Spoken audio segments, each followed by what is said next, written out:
I'm reading on properties again, but I want to check this microphone real quick to see if it's working properly.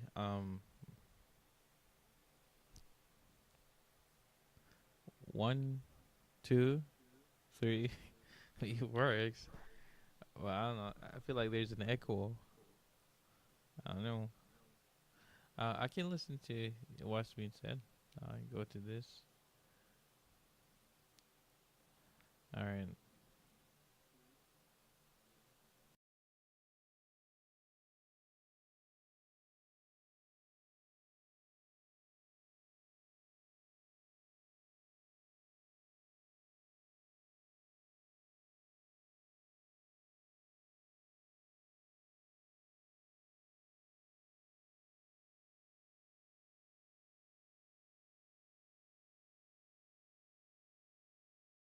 Oh, it's definitely working. Okay. Interestingly enough, I'm a bit excited to finish. I didn't get to finish any of this, to be honest. Um, I'll just read through it. Without, and I'll take notes afterwards. Even though I'll keep it up. Make the notes after. I'll read through it. Interestingly enough, in the Value Theory by Bloomsburg, let me go back to where that is, so I get the name correct. Value Theory. Oh, by Bloomsburg Ethics. I want to see who made the book. By Francisco Orsis. Oh, uh, in that book, I think I'm two chapters in. Not we're at the. I mean, in that book, I'm at the intrinsic, final value, non-final value, extrinsic, not necessarily extrinsic, but a lot of that chapter has to do with extrinsic, intrinsic value. Um, uh, Basically, I don't want to go too much into it. So it's just like the other chapters are really good. I'm just excited that I'm basically reading about intrinsic properties versus extrinsic properties or whatever. And on the other book I'm reading, it's on um intrinsic final value, etc., which is cool. I mean, right now the only thing that's confusing in that book is that the author is trying to say that something does not need to be valuable. Something does not. Okay, I wish I wanted. I'm gonna bring out my drawing book, drawing pad, bruh. I will. I should know. I should learn how to explain stuff without drawing it. Um, I have to find this thing,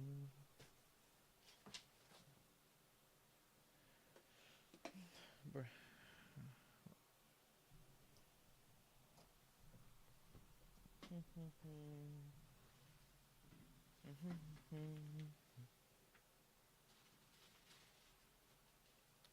Brother, okay. I just keep reading. I need to like a few more hours before work, bruh. Just lock in. Um, so basically, what that book was saying is, let me use my mouse, I guess. Let's say you have a circle. Oh God, this mouse. It has intrinsic properties, blah blah blah, whatever pertaining to its existence, etc. The Francisco is basically saying, um, hey, you don't need to do for your to be intrinsically valuable or valuable for your own sake, for for your own sake, which is just basically in like loose terms, or this like it's common, like you see Kant, and such an intrinsic value, um, doesn't need to come from intrinsic. I might be misspelling facts, uh, facts slash properties are not necessarily facts. From what I like, I was reading like, oh, there's a different difference between like intrinsic facts and intrinsic properties. I didn't. I need to read over what the distinction is, but I'm gonna just use them. You know what? To be sensible and not make a mistake, I'll just remove the facts part. So Intrinsic does to be valuable for your own sake does not need to come from like intrinsic properties alone. Like, and he tries to give examples. It says F1. Uh, so this just means fact one. Um, there's a hat that belongs to Napoleon. I think fact two. A hat belongs to Napoleon. From what I got, again, I was just reading on the train. It's like there's a hat, and he kind of separates the hat from no. Let me. I might nah. I butchered that. Make sure that's correct. Oh yeah, I butchered that badly. Oh. No, I did. No, I got it right. Wow. Okay. Yeah, hat Napoleon, and basically when I read it, it's there's like a separation between the hat and Napoleon, and in the other fact too, it's like there's no separation, just hat Napoleon. So what I got from it is like this is like directly associated, and this is like the the hat is separable. Se- Brother, yeah, and it goes on to say, hey, okay, I'm trying to remember this. Hey, the latter of saying, I think I'm the latter statement slash f no, it goes into statements now. So the statement is like the we value the hat and not its association with Napoleon.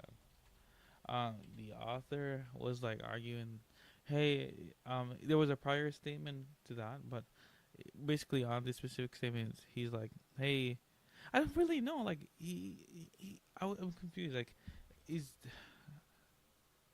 like he was like, hey, this statement makes no sense. It's nonsensical that we wouldn't value the hat itself and only value it because of its relation with Napoleon. You know, derivative value. But the problem is like, I find that this statement makes no sense. Why would we value a hat that has no association with anyone? It's not like the hat is made out of special material or anything. Like, it's not made out of parts that are intrinsically value relation wise, like to us or to itself or some blah blah blah. Like, I didn't see its point. But anyways, so basically they were just trying to. I'm not too deep. I'm chapter 2.3 into that. So only 37 to 40 pages in to that book. Um, this is just the beginning speaking parts. This is why I don't vape, bro. I suck at articulating myself properly. Um, um. So yeah, so it's like, oh, um, not all you can be valuable for your own sake, for your own sake. Um, without um without a thing can be valuable for its own sake without having to look at the intrinsic properties that that thing has. um that's all. I don't know why that took so long. um I need to remove get off this real quick. Okay, I said I want to read this quick, but it took way too much time. Okay, where am I in this? Oh, intrinsic relation, extrinsic relation. Okay. um least partially constituted by extrinsic properties. However, since the standard analysis of the intrinsic stats extrinsic distinction apply to first order properties, and since it is usually possible to derive other applications from these analysis, I will, in what follows, focus on definitions of the distinction between intrinsic and extrinsic first order properties. I mean, it's usually possible to derive other applications from these analysis. I have no idea what that means, and it looks like this is the part that I have no idea what means is what binds this whole sentence from just not repeating itself. Yeah, this mouse is bad. I'm using the bad mouse. Just keep talking. Yeah, this whole part is like the part that I should understand because either if not, this whole thing just repeats itself, and to me, it just repeats itself because I don't understand what they mean derive other applications. Um, it's fun. Dividing the class of first. No, it's not. Dividing the class of first order properties into two uh, dichotomous categories is as a common approach in many philosophical debates. Many of these categorizations are independent of the intrinsic slash extrinsic distinction. It is now rather uncontroversial, for instance, that the distinction between dispositional and categorical properties is logically independent of the intrinsic slash extrinsic distinction. Wait, they are? I'm confused. Um, so these don't need. So these properties don't need to be extrinsic or um intrinsic. I'm understanding. Okay. There are intrinsic categorical. Oh, never mind. I was completely wrong. There are intrinsic categorical properties such as being cubical and okay, so it's a categorical property to be cubical. And extrinsic categorical properties such as being next to a cube. In addition, there are intrinsic dispositional properties such as being fragile and extrinsic dispositional properties such as being able to open a red door. Applies to a key. Um, I mean, when they say key, it's it will go back to the value theory by Bloomsbury Ethics. Francisco also gives a key analogy in regards to fitness when he talks about the fitness fit attitude account or whatever that is like that the word fitness doesn't have to be evaluative, that a key, that the key could fit in that a key could fit in a keyhole. In that sense, we use the word fit not in an evaluative sense. So when people criticize, anyways, what am I saying? The category of extrinsic dispositions has first been introduced and described by Jennifer McKittrick, 2003. See also chapter 24 of this volume. Other categorizations are more closely related to the intrinsic slash extrinsic distinction. Some properties are relational. Their instantiation by some individual X always consist in X standing in a certain relation to other individuals. Extrinsic properties are always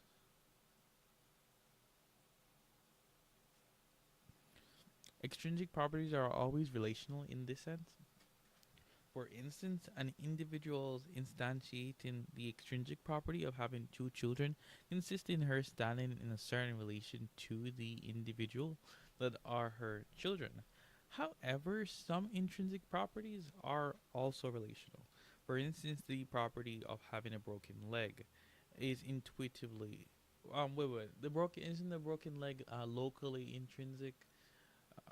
Anyways, maybe we'll clarify because that's what he said earlier. Intuitively intrinsic, whether an individual has it only depends on what herself is like. That is, on whether the bones in her legs are fractured, but not on what other individuals are like. At the same time, the property is relational. An individual's having it consist in her standing in the part-whole relation to a leg that is broken. In general, the class of extrinsic properties is a proper subclass of the class of relational properties. I have some contentions here. I don't know why um, this was given an example. I don't know. Is it saying this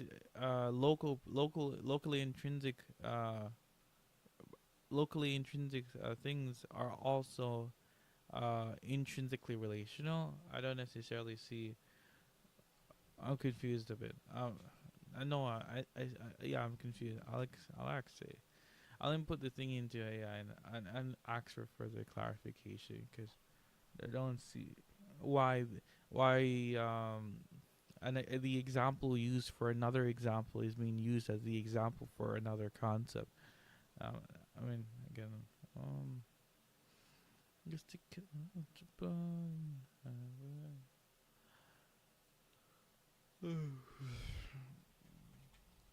handbook of properties.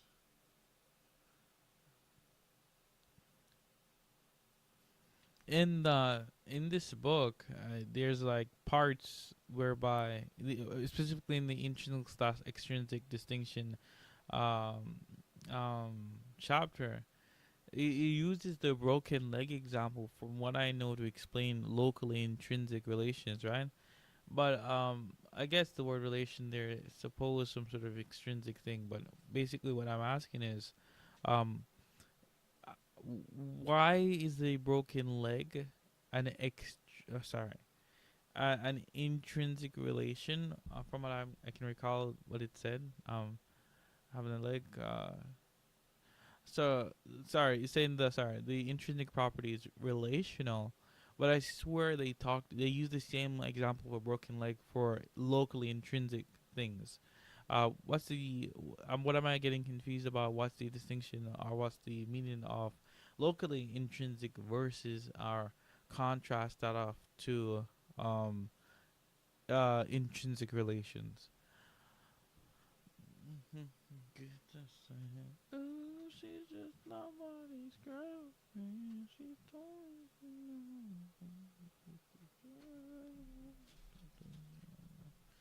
um,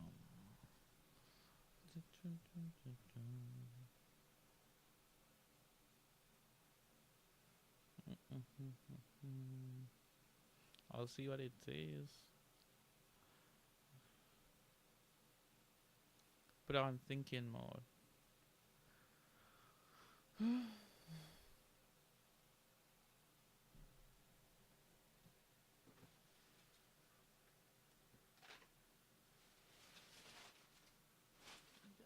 Such a boy. Think you stole my heart. I think you broke me down and tell me I'm a loser. I gave you all my bags. You bring me for the rest. Standing with me all the time. Okay, it's taking its time. I keep on rolling round. I told my hand to get out. I guess I was in love. To be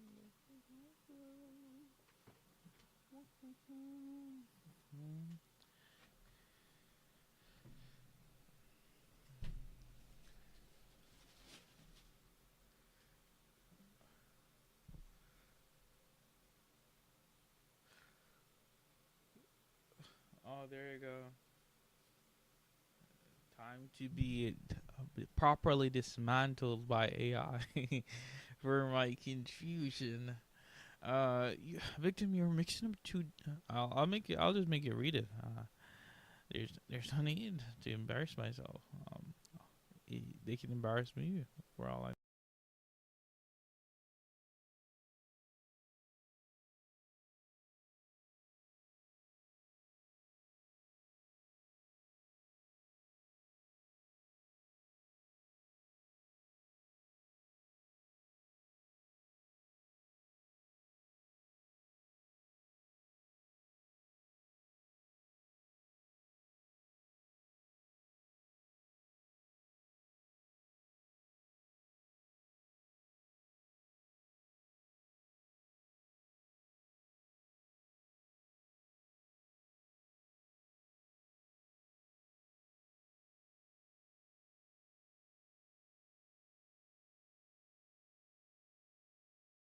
Victim, you're mixing two different uses of relation relational, plus two different intrinsic contrasts that the chapter keeps separate.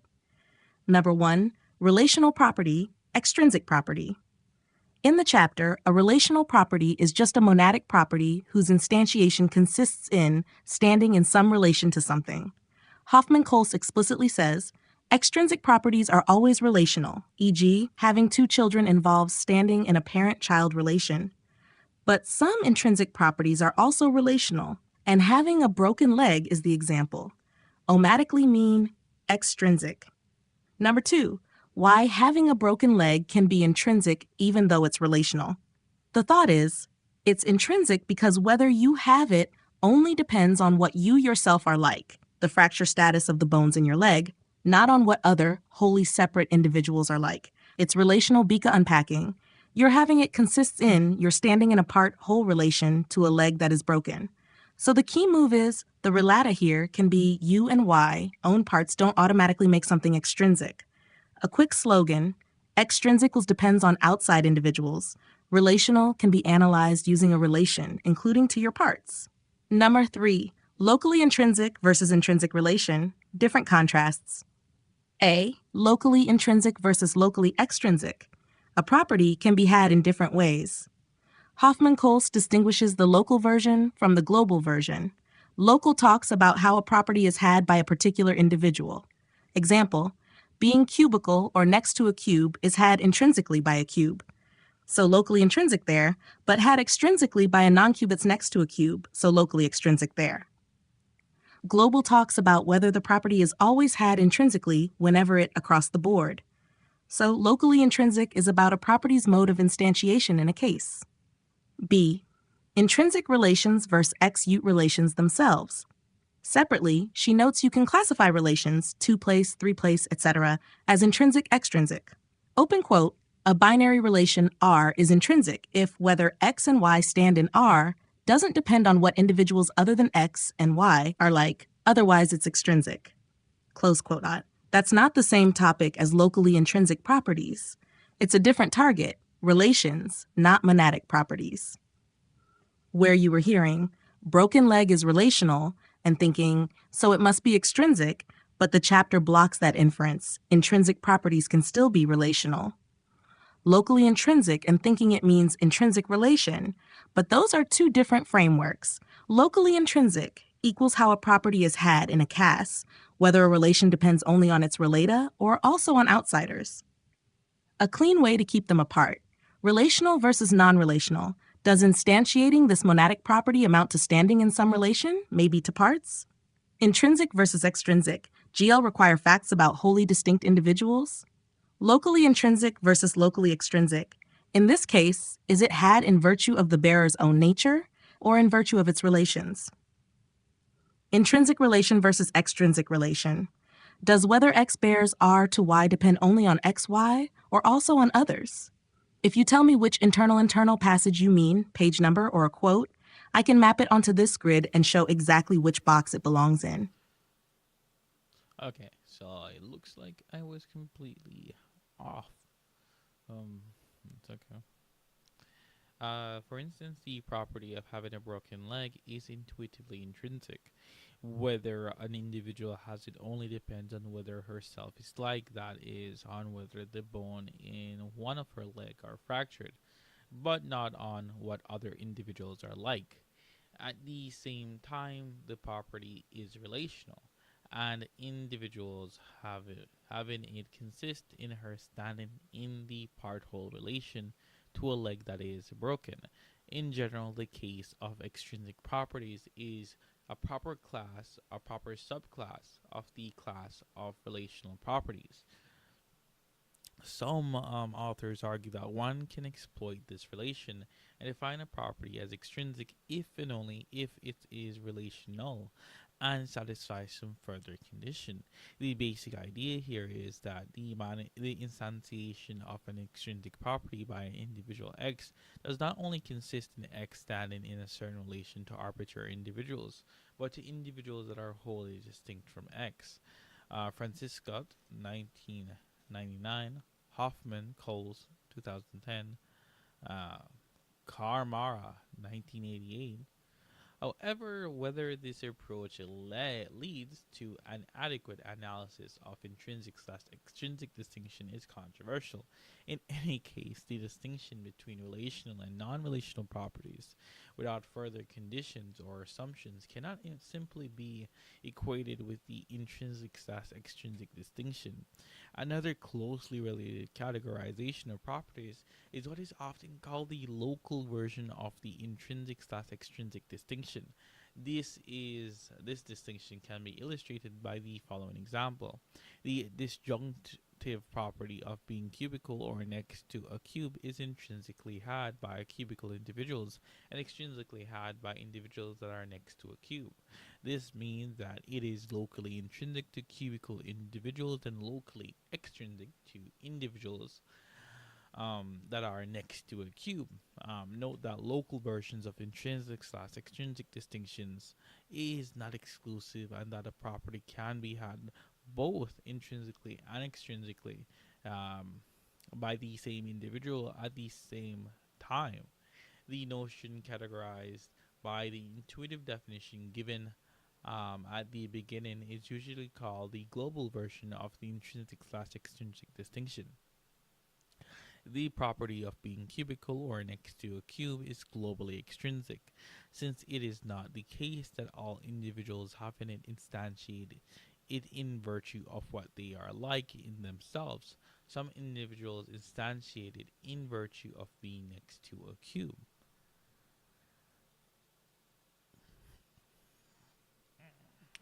A standard way to relate to the two notions is to define a property as globally intrinsic if necessarily whenever an individual has it, it has it intrinsically. Um, Hummerstone, Marshall, and Weatherson. This implies that the property is globally extrinsic if and only if it is possible that an individual has it extrinsically. What?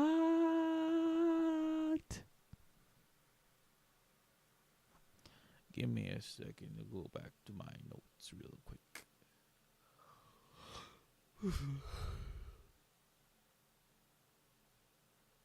Let me see. Globally, um, has tautology eradicated indicates properties always present going on, no matter the context. This reflects the ethical had intrigued about every instance of that property. It's just a big conscience about extrinsic property in virtue of itself, even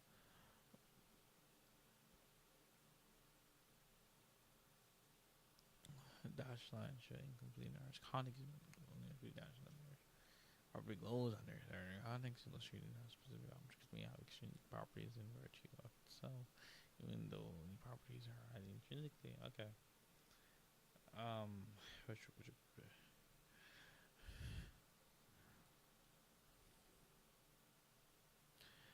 a standard way to relate to the two notions is to define property as a globally intrinsic, if and only if necessary, extrinsically. Local version controversial.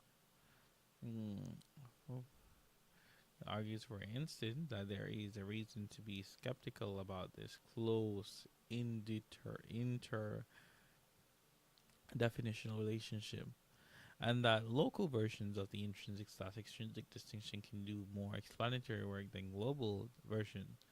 In general, the relationship between local and global version of the intrinsic/extrinsic distinction is still under explored.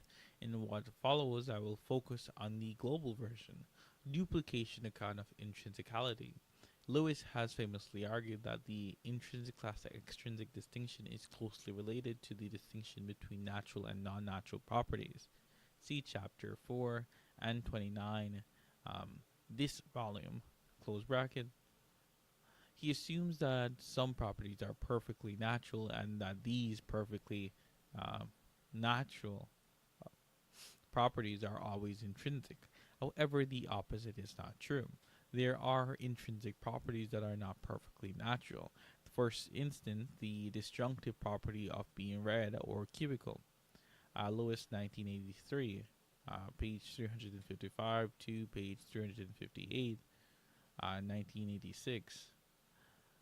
If the assumption that all perfectly natural properties are intrinsic is accepted, one can use it to give the following reductive definition of the extrinsic/intrinsic distinction. Two individuals, X and Y, are duplicates if and only if X and Y instantiate exactly the same perfectly natural properties. A property is intrinsic if and only if it can never differ between duplicates. Otherwise, it is extrinsic. Lewis, 1986, page 61 to page 62. This definition belongs to a class of definitions which are called duplication accounts of intrinsicality, and which rely on the idea that intrinsic properties are one that cannot differ between duplicate individuals. Although Lewis' approach assumes that all perfectly natural properties are intrinsic, it can also deal with the observation that there are intrinsic properties that are not perfectly natural, such as being red or cubical. The underlying idea is that an individual X perfectly natural property determines whether or not X has the color red and whether or not X has cubical shape. But then X perfectly natural properties also determine whether X has the property of being red or cubical. A possible problem for this approach is that it is not conceptually illuminated enough. It relies on the assumption that there is a class of perfectly natural properties and that the members of this class are all intrinsic, but does not provide a further explanation or explication or analysis of what it means for a property to be intrinsic or extrinsic. A more conceptually illuminated duplication account of intrinsicality is based on the so-called loneliness test. Whoa, whoa, whoa! Francisco in the value theory, Bloomsberg was talking about the loneliness test, but he thinks the loneliness test fails because he doesn't see how, let's say, pleasure, sadness, etc. These phenomenal states can exist without some object relation or subject relation. So them in a vacuum to him is nonsensical. So he denies the loneliness test, and oh my God, he stuttered, but I'm a bit excited. So he denies the loneliness test, and he's like, "Hey, let's try this one." I can't. It's hard to recall what he gives an adjusted version to test things. I can find it. No need to like just memory. I'll just find it. Give me a second. Value theory.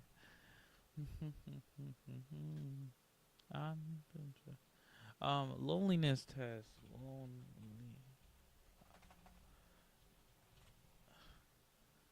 The greatest to ever. Oh, whoa, whoa, whoa, whoa! I'm confused. Oh god, the confusion hits hard when you are excited. I guess I was. Oh, brother. Okay, I'm confusing things. Holy mackerel. Is the loneliness test and the isolation test the same? I'm confused. Um, So I'm reading the paper right now. 2.3 intrinsic value and final value, the phrase for its own sake and in itself naturally suggests a further consideration.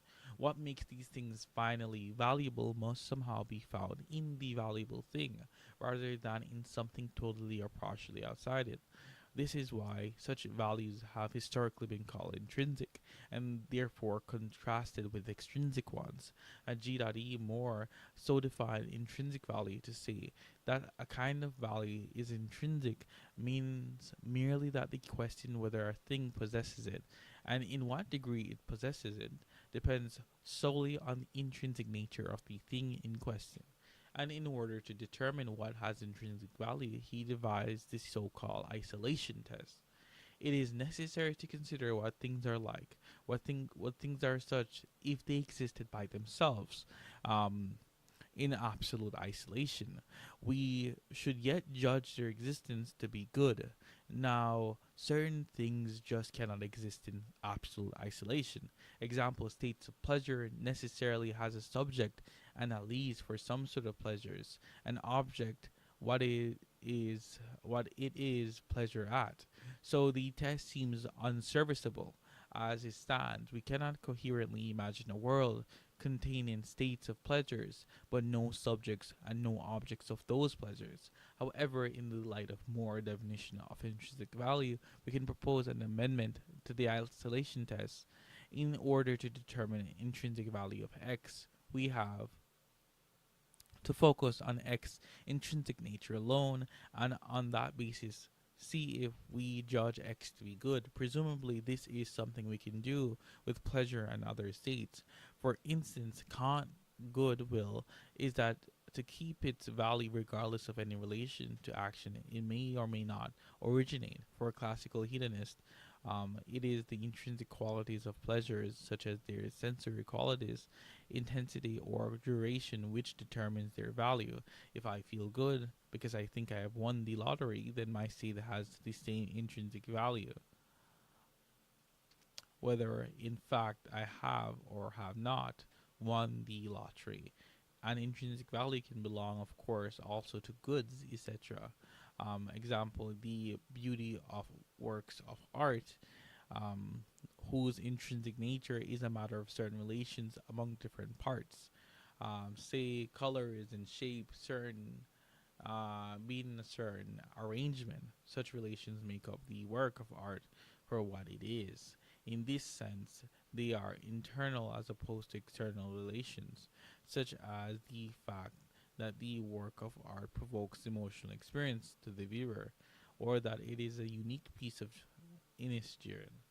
I wonder what's the difference between the what's the difference between the isolation test and the loneliness test.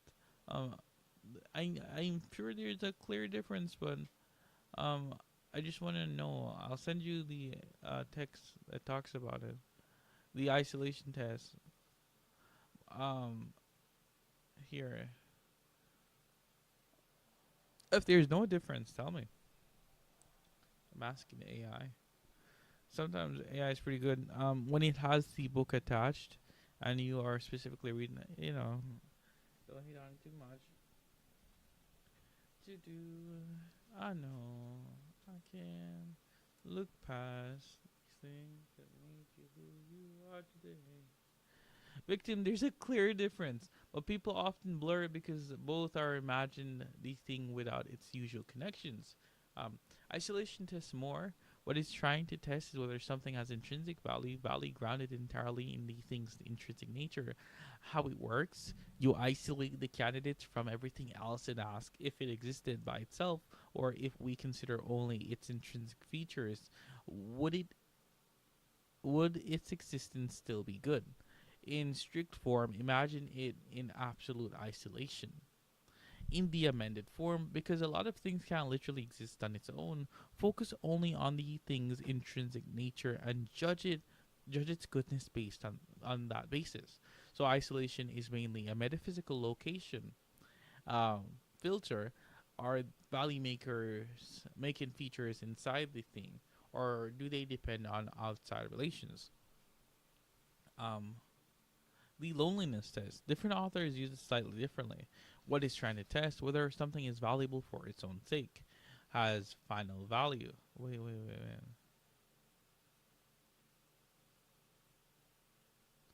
Rather than being merely a means of common for something else, how it works. You can imagine a candidate in a lonely setting where it isn't producing downstream benefits. Um,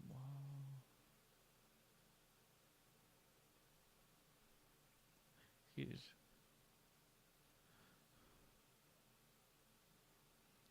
Loneliness test. Final value question. Is the value grounded in nature alone? Is the value worth valuing? Is it worth valuing for its own sake? Not just because what it leads to or contribute, why they can come apart. Final but extrinsic, worth valuing for its own sake, yet good making features involve relations. Example type: being someone's friend, keeping a promise, and achievement, plausibly value.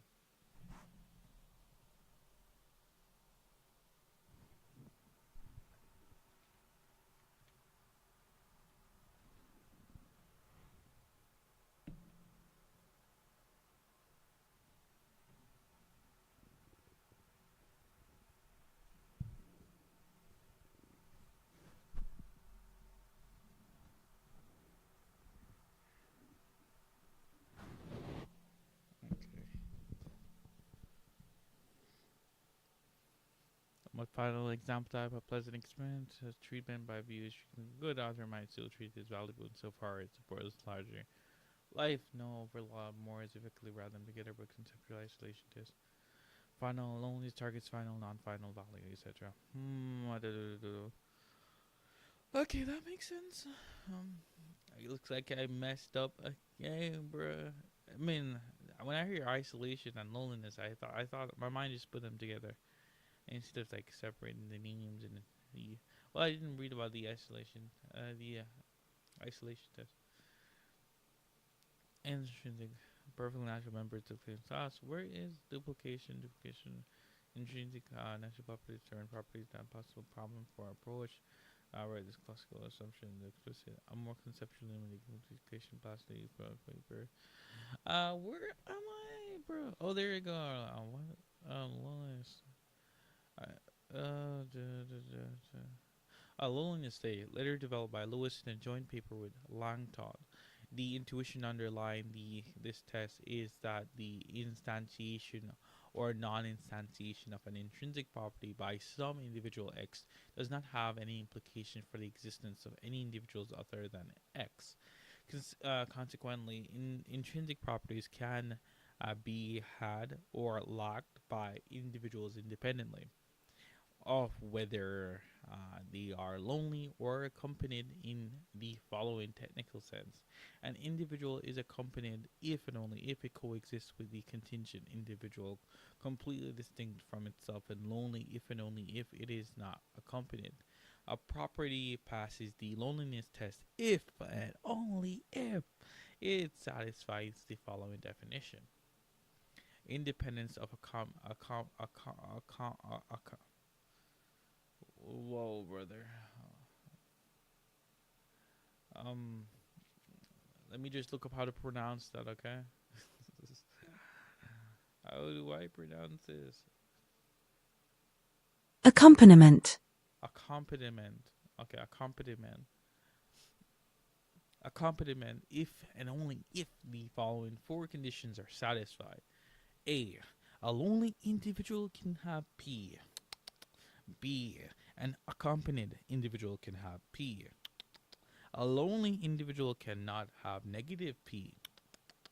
And an accompanied individual cannot have not negative P.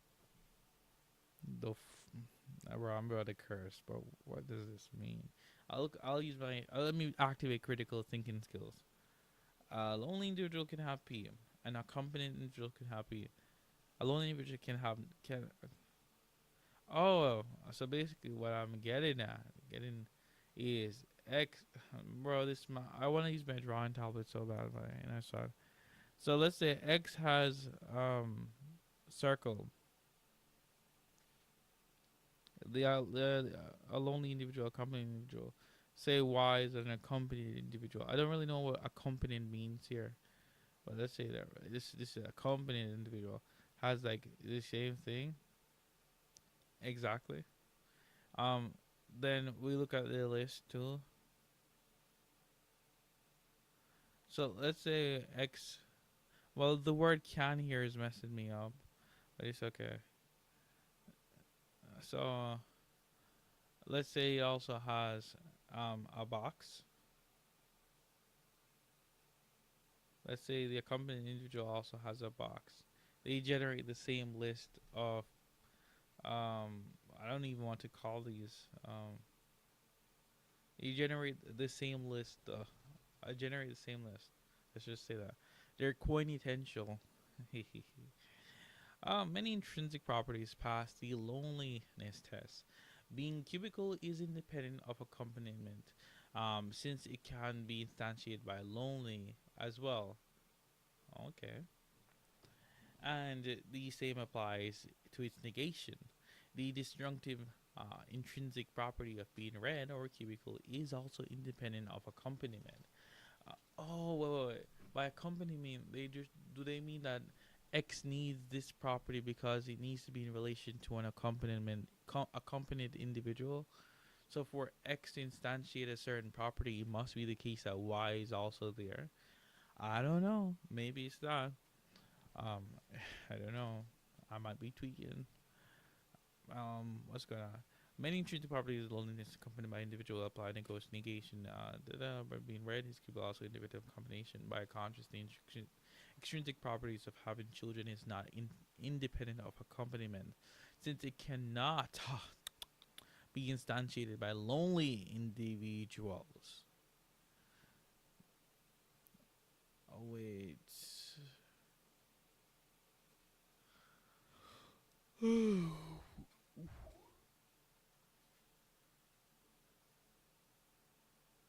I'm confused.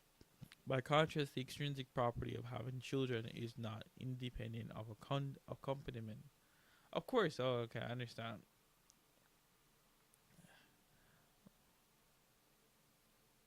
Okay, makes sense. Ooh doo doo. Keep on going. Um. Since it cannot be instantiated by lonely individuals, the loneliness test is conceptually illuminated, since it offers a systematic analysis of a basic intuition about the intrinsic slash extrinsic distinction. That is, the intuition that the instantiation of an intrinsic property by an individual X is independent of the relations in which X stands to other individuals. If whether X instantiates P is independent of relation in which X stands to other individuals, then X instantiation of P is in particular independent of whether X stands in coexistence relation to other individuals. Ah, that makes a lot of sense actually. Um, Particular independent of whether extending coins with the loneliness captures this intuition.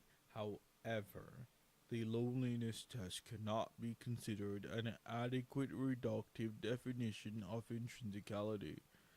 Okay, bro had my hopes high. Oh, this is an easy concept to have, like really easy to understand.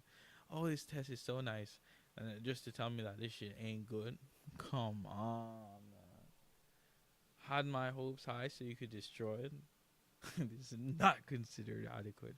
And um, an immediate problem is that it is not only passed by intrinsic properties but also certain extrinsic properties.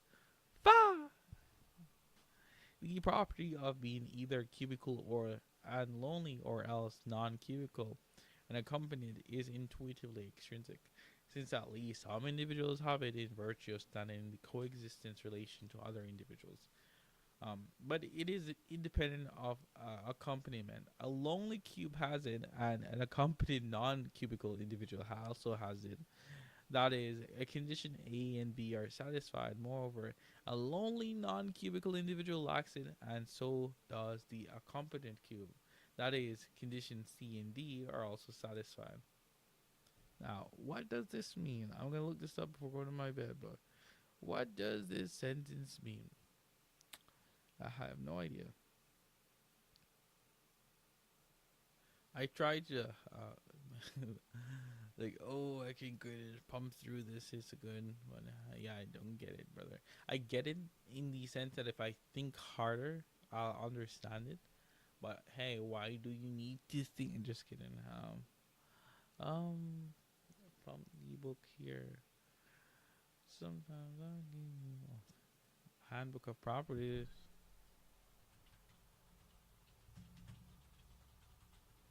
Do do do do do do do do do. I give myself up to the drum. Bruh. I'll give the line on.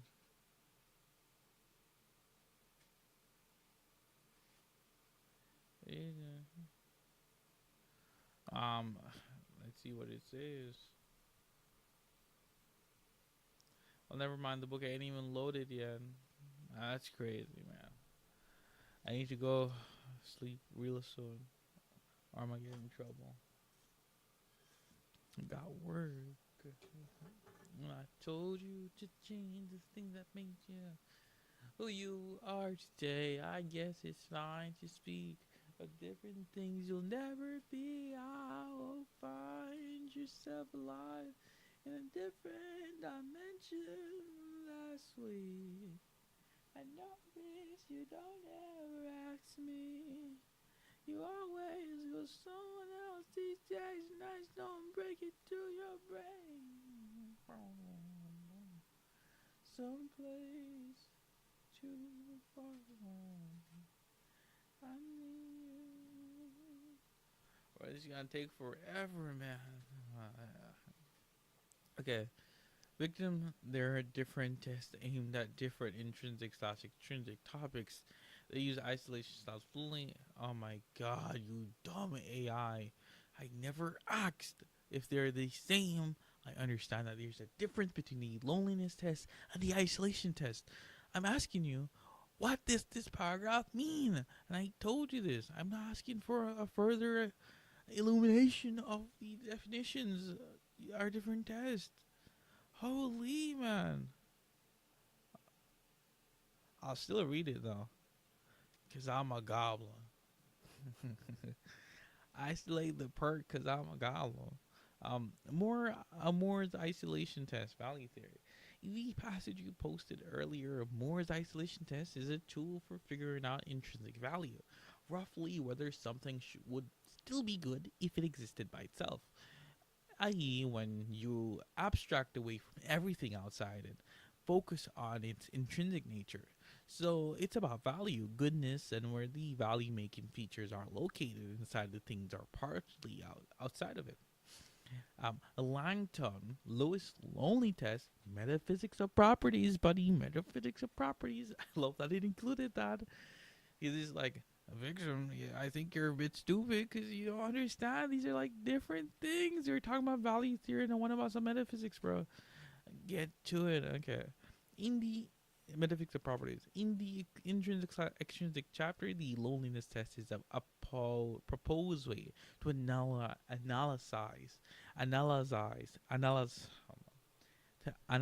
analyze um, intrinsic intrinsicality of properties, not value. It formalizes the intuition that intrinsic properties of individual X shouldn't be dependent on what other completely distinct individuals exist. I hope I sound like Dracula. I don't know. It does this via independence of accompaniment, accom, accompaniment. No, no, bro. This is so. Every time it's so hard to pronounce. Accompaniment. Accompaniment. Accompaniment. Accompaniment. Accompaniment. Okay, accompaniment. P. Demand. Accompaniment. Okay. Individual independence of accompaniment. Define lonely versus accompaniment.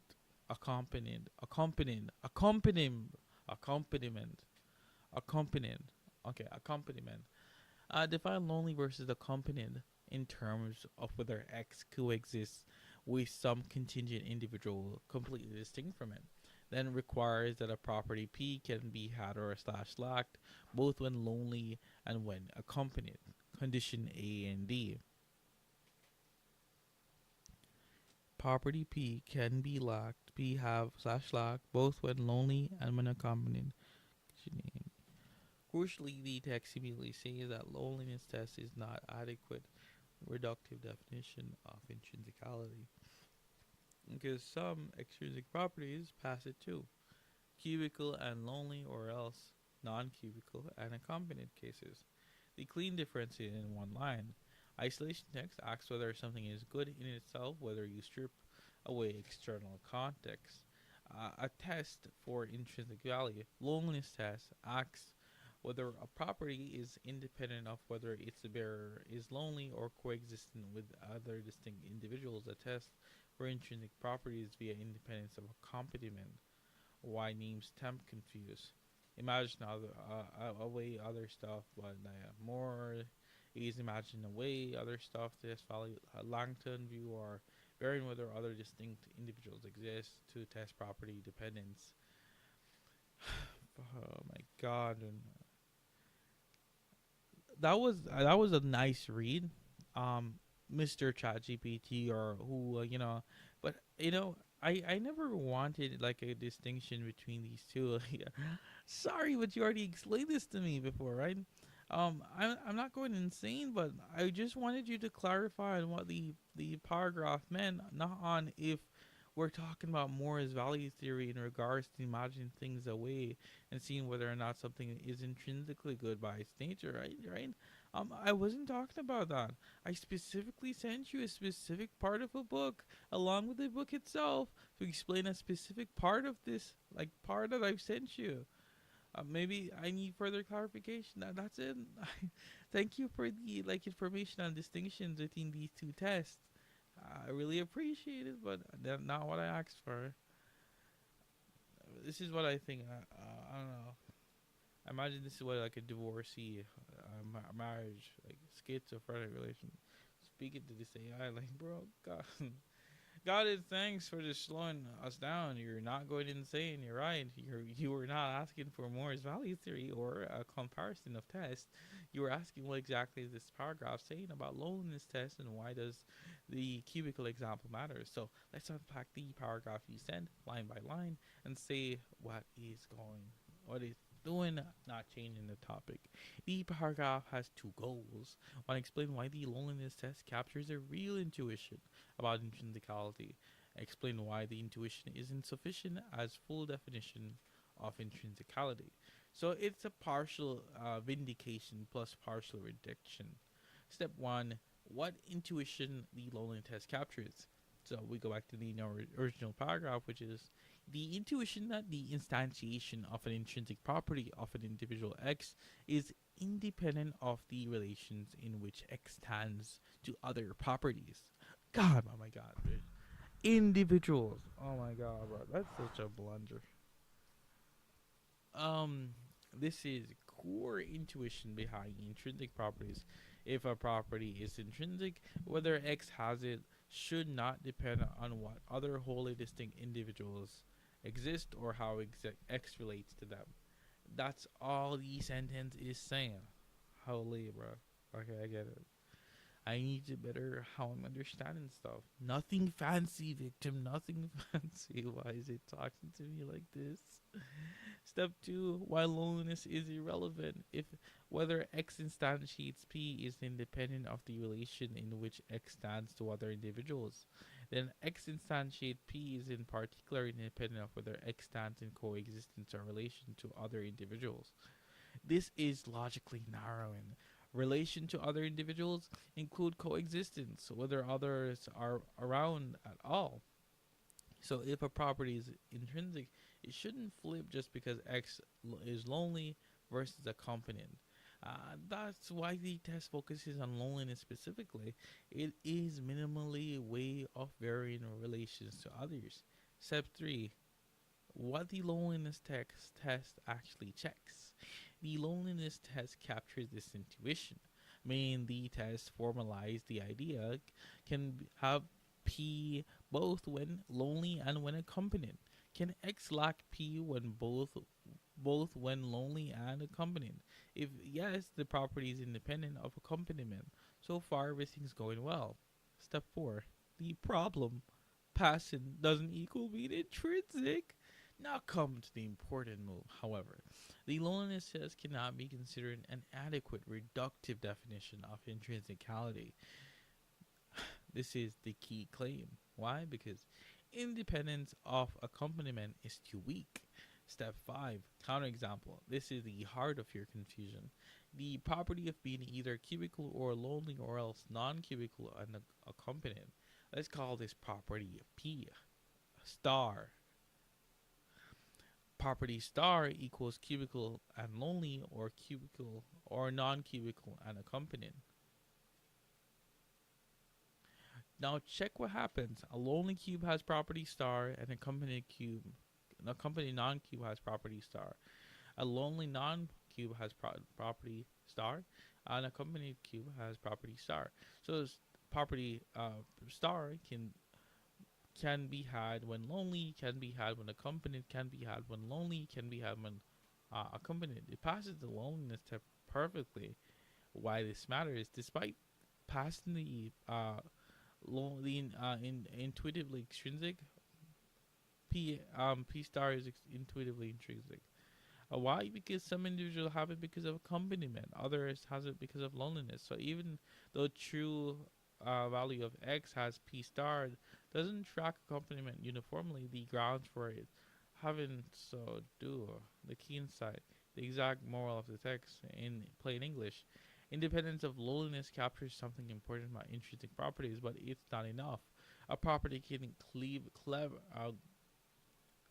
cleverly defined, be cleverly defined so that it does not change when we toggle loneliness, yet still depend on relations to other individuals in the way it grounds. Therefore, the loneliness test cannot be a full definition of intrinsicality. Why this does not contradict earlier examples like broken legs. Having a broken leg depends on relation to one's own parts, not to other individuals. The loneliness test is only about relations to other individuals, so there is no conflict. Different accesses. One sentence takeaway, this is the cleanest.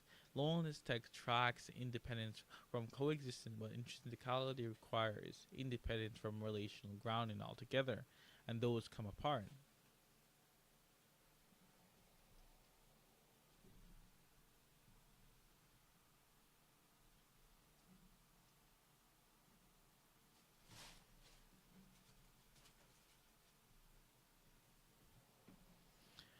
Okay, I'll end that there.